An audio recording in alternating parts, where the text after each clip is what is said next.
और यही सोचता हूं कि इस मसले को हल करने के लिए किस तरीके से नए नए कदम इस तरह के उठाए जाएं ताकि मेरे 61,000 परिवार डेली वेजर साथियों के साथ इंसाफ हो। उसी मसले में अभी हाल ही में महीना एक हुआ है, मेरा दिल्ली का दौरा हुआ था और वहां सुनने में भी आया था आप दिल्ली भी गए थे और डॉक्टर जितेंद्र सिंह जी से भी आप मिले थे। हाँ, क्या मैं कुछ वहां पर बातचीत हुई देखिए, और उनकी तरफ से क्या कुछ कन्वर्सेशन हुआ, मैं चाहूंगा वो भी आप बताएं। जी बिल्कुल बताऊंगा बोनी जी। मुझे मशहूर नहीं होना कि मुझे मीडिया में आकर के रोज हाय हाय किया, रोज वो हो गया एक पॉपुलैरिटी लेने का। मैं किसी का नाम नहीं लूंगा कि कोई क्या कर रहा है कोई क्या नहीं कर रहा, और सब मेरे भाई हैं, वो भाई बंधुओं की तरह बात करूंगा। लेकिन कहीं ना कहीं एक मन में विचार होता है कि हमें पॉपुलर होना है। मुझे पॉपुलर होने के शौक नहीं है, ना विचारधारा है। मुझे यही है कि अपने पूरे परिवार को इकट्ठा कर करके इस मसले को हल करना है। और मैंने किसी साथी को बताया भी नहीं था कि मैं दिल्ली के लिए निकल रहा हूं। जैसे ही मुझे सोर्सेज से मैसेज मिला कि पवन जी आप इस समय जाइए, आपकी मुलाकात हो सकती है, आपके मेमोरेंडम जो है आप रिटर्न में कार्रवाई करिए, उस मसले में मैंने और किसी एक ये भी बात मुझे कहते हुए बड़े अफसोस हो रहा है लेकिन कहूंगा जरूर, किसी एक डेली वेजर साथी से एक पैसे का ना चंदा ना धंधा, बस प्रयास है। जो मेरा साथी वो मोर के गुलाबगढ़ इलाके में रहता ना, जहां 10-10 फुट बर्फ गिरी हुई है, और उस साथी ने जिसने 20 साल 22 साल 25 साल दिए हैं, और कोई एक साथी जो है 60 साल एज पूरी होने के बाद खाली घर को लौटा दिया गया है। उनके जज्बात को लेकर के ये मेरी संघर्ष है, उनके जज्बात उनके परिवार को और जिन साथी ने जिसके इस शरीर को छोड़ दिया, जिसकी डेथ हो गई, उसके परिवार के लिए मेरा संघर्ष है कि मैं उनके परिवार को राहत पहुंचा पाऊं। और ये संघर्ष मैं कहूंगा बोनी जी, मेरे लिए मात्र एक जो है कोई एजेंडा या संघर्ष नहीं है, मेरे जीवन का ये मकसद है। और मैं भावुक हो जाता हूं जब ऐसे शब्द बोलने की बात आती है। जब तक मेरी सांसें चलेंगी, चाहे सरकार तो हमें गोली मार दे तो बात अलग है, लेकिन जब तक मेरी सांसें चलेंगी, ये आवाज जो है चाहे विधानसभा तक पहुंचानी हो, चाहे जम्मू कश्मीर की एलजी एडमिनिस्ट्रेशन तक पहुंचानी हो, या फिर दिल्ली तक पहुंचानी हो, और मैंने माननीय प्रधानमंत्री जी तक भी ये बात पहुंचाई है। और रिटर्न में कार्रवाई करते मैंने बहुत सारे मैंने देखा है कि डरते हैं कि हमारा नाम आ जाएगा लेकिन मैं दावे से कहता हूं कि मैंने लिखित में दिया है, चाहे सरकार मुझे आज ही टर्मिनेट कर दे, मुझे उससे भी कोई फर्क नहीं पड़ेगा, लेकिन ये आवाज उठी है। और जब तक इंसाफ नहीं होगा, उस आवाज को यदि दबाया नहीं जा सकता है, ये आवाज उठती रहेगी। और जिस प्रकार मैं जिक्र कर चुका हूं कि अगर थोड़ा सिकुड़े हैं तो इसका मतलब ये नहीं है कि हमने कदम पीछे किया है। बड़ी छलांग के लिए हमने जो है मेरा अंदर अंदर से ये पूरा नेटवर्क चल रहा है, और मुझे तमाम साथियों को मुझे लगता है कि उन लोगों को ये मैसेज पहुंच गया है जो कहीं ना कहीं ये कहते हैं कि पवन जी पीछे हो गए हैं, या कहीं उन्होंने अपने कदम पीछे हटा लिए हैं, या कहीं छिप गए हैं। उनको मुझे लगता है इस लाइव सेशन के दौरान जवाब मिल जाएगा। बिल्कुल मिलेगा, और मैं एश्योरेंस देता हूं आपके चैनल के माध्यम से ही कि मेरे साथी किसी भी जम्मू कश्मीर के कोने में बैठे हैं, एक भरोसा अपने आप पे लेकर के चलें कि अगर आप ईमानदारी से संघर्ष में साथ दोगे तो मंजिल दूर नहीं है। एक एक साथी के साथ इंसाफ होगा, रेगुलेशन का दायरा भी लाया जाएगा, मिनिमम वेजेस एक्ट भी होगा। और सोर्सेज के हवाले से मुझे पूरी जो है मेरी सोर्सेज जो है वो पूरा एश्योरेंस मिला है कि इसी इलेक्शन से पहले ही कुछ ना कुछ जो है स्टेप जो है वो डेली वेजर्स के लिए राहत होगी। और जो मैंने रिटर्न में कार्रवाई की है, खासतौर पर माननीय प्रधानमंत्री जी के ऑफिस में जो चिट्ठी लिखी है, उसके बाद जो है बीजेपी के नेशनल प्रेसिडेंट जो जेपी नड्डा जी हैं, उन तक मैंने रिटर्न में पहुंचाया है कि एक दिन का समय अगर आप जम्मू कश्मीर से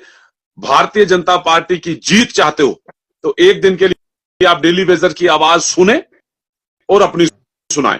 ये मैंने इसमें रिटर्न में किया है और मुझे पूरा विश्वास है, और कहीं ना कहीं एश्योरेंस भी है, कहीं ना कहीं ये बातें भी हम तक पहुंची है कि मसला हल करने के बाद वो हमारे बीच में आएंगे। तो हमने उसके लिए भी पलके बिछाई हैं। और ये मैं आपके चैनल के माध्यम से स्पष्ट कह दूं कि हमने जो वादा किया है,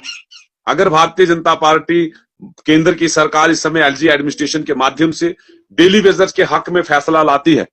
तो ये 61,000 लोग जो हैं, झंडे और डंडे लगाने की जरूरत नहीं पड़ेगी। ये लोग खुद एक झंडे का काम करेंगे, खुद एक डंडे का काम करेंगे, और घर घर भी तक जहां तक हमारी आवाज पहुंचेगी वहां तक आवाज पहुंचाएंगे। और मैंने ये भी उसमें रिटर्न किया है कि अगर कहीं लेट लतीफी होती है या वादा खिलाफी होती है तो उसका खमियाजा भी जो है वो आगामी इलेक्शन, चाहे लोकसभा के हों, विधानसभा के हों, या फिर लोकल अर्बन बॉडीज के हों, या उसके साथ पंचायत के हों, किसी भी दौर में जो है डेली वेजर का सहयोग जो है वो कहीं दूर रह सकता है। और अगर जिक्र करूं तो 61,000 फैमिलीज इंटू 10 करते हो तो लगभग 6 लाख वोट है। 6 लाख लोग हैं, और 6 लाख लोग एक कॉन्स्टिट्यूएंसी या किसी एक म्युनिसिपैलिटी एरिया के नहीं है। पूरे जम्मू कश्मीर से कोई ऐसी मैं जिक्र करूं, कोई ऐसी पंचायत नहीं होगी, बूथ नहीं होगा यहां पर जो कैजुअल लेबर डेली वेजर्स नहीं है। हर एक महकमे से अलग अलग साथी हैं, इंश्योरेंस हमने दिया है, हमें मिला है, लेकिन तैयारी पूरी है हमारी जिस भी तरीके से। और भाजपा की तरफ से भी तैयारी है मुझे लगता है, क्योंकि माननीय बीजेपी के जो जेएनके यूटी के प्रधान है रविंदर रैना जी, और उनका ये जब डेली वेजर्स की कैजुअल लेबर्स को लेकर उनसे सवाल किया जाता है और उनकी तरफ से जवाब ये आता है कि रेगुलराइजेशन डेली वेजर्स को, जो कैजुअल लेबर्स को जो है वो पक्का हमने ही करना है, आज नहीं तो कल करना है। इस तरीके के जवाब जो है वो उनकी तरफ से आते हैं। क्या लगता है कि कहीं ना कहीं इशारा दे रहे हैं कि जल्दी ये जो है ये जो डिमांड है आपकी, जो मांग है आपकी, ये पूरी हो सकती है? देखिए, मैं इस चैनल के माध्यम से, इस डिबेट के माध्यम से ये भी बात जरूर कहूंगा जी कि रविंदर रैना जी का अगर वो कहते हैं तो हम उनका वेलकम करते हैं, लेकिन जहां तक मेरा प्रयास है कि माननीय डॉक्टर जितेंद्र सिंह जी इसमें बड़ा संज्ञान ले रहे हैं, और कई बार पहले उन्होंने कुछ ऐसे बोल कहे थे, बहुत सारे लोगों ने उसका विरोध किया था, लेकिन जो विवेक वाले लोग हैं, हमने उस तरह का विचारधारा उनके साथ सहमत किया था। हकीकत है कि पहले तो बीजेपी थी नहीं, उन्होंने ये कहा था कि ये पिछली सरकारों की घंटी बजाई है, लगी है, तो हकीकत तो वही है, लेकिन शायद कहीं वर्ड जो है वो हमें चुभे थे उस समय कि हम कोई घंटी तो है नहीं, एज एम्प्लॉइज हमने सेवाएं दी है। लेकिन कोई बात नहीं, अगर कहीं बाय मीडिया या कुछ तरीके का मैसेज निकल जाता है, क्योंकि हम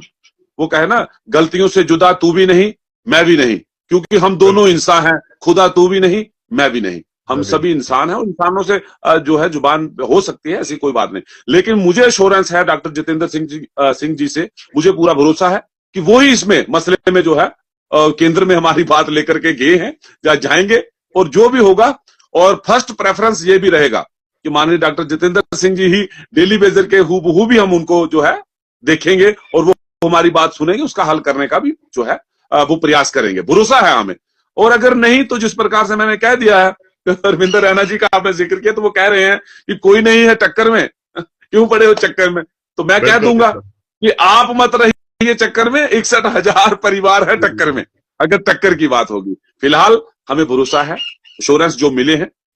और कोई दूर की बात तो है नहीं है कि अभी सालों पड़े हैं, चंद एक दिनों की बात है। अगर कुछ आउटपुट आती है तो वेलकम पल के बिछा करके जो है बाहें फैला करके हम इसका स्वागत करेंगे। जो भी हमारे लिए अच्छा कदम निकल के आता है, सरकार का स्वागत करेंगे,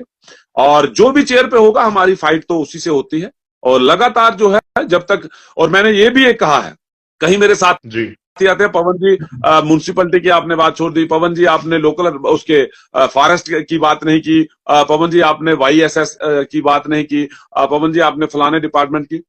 तो ये मेरा एक एक साथी तक मैसेज है कि मेरी लड़ाई जो है वो तमाम उन वर्कर्स के लिए, चाहे ad hoc, contractual, need, other than SPOs के लिए भी।